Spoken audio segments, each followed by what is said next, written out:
তা নিয়ে দিয়ে এটা আমার আরেকটা মানে পার্টি মেকআপের লুক দেবো এই দিদিকে।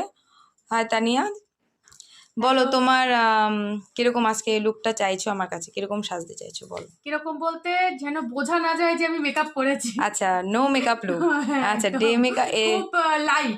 আচ্ছা আচ্ছা, একদম।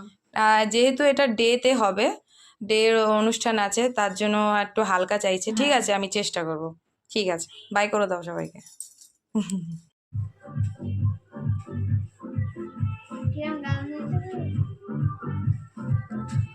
আমার বোনের বিয়ে তো সেরেছিলাম এই কাছ থেকে, আমার ভালো লেগেছে বলে তাই। আমি পার্লারে তোমাকে স্টার্টার দিয়েছিল, দেখেছিলে দুদিনই দিদির কাছে। এমনি মেকআপটা ফ্ললেস হয়েছে না? হ্যাঁ, যে ফুটে ওঠেনি, যে বোঝা যায় যে একদম পুরো যে সাদা সাদা ভাব, সেটা কিন্তু নেই। গোল্ডেনের মধ্যে বোঝা যাচ্ছে, গোল্ডেন ভাবে সাজিয়েছে। আমি শুনেই নিয়েছি যে এরকম মানে হালকা পাতলার মধ্যে একটু সাজবে, তাই। এমনি তোমার তো শুধু হেয়ারটাই হবে, এখনো কালটা করব।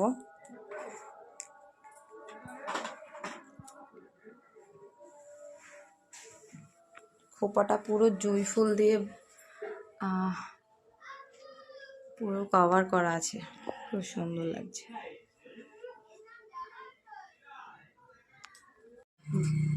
ঘোরো একটু, ঘোরো একটু, এই সাইড দিয়ে ঘোরো।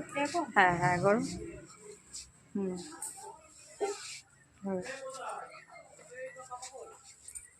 দেখো দিদিকে কেমন লাগছে সবাই একটু জানিও কমেন্ট করে। আচ্ছা, এবার বলো দি, কেমন লাগলো তোমার সেজে? ভালো লেগেছে। স্যাটিসফাই তো? একদম। তোমরাও সাজবে সবাই। হ্যাঁ, থ্যাংক ইউ। আর কিছু বলবে? আর কিছু বলতে চাও? আর কিছু মানে যখন সাজবো তোমারই ডাকবো।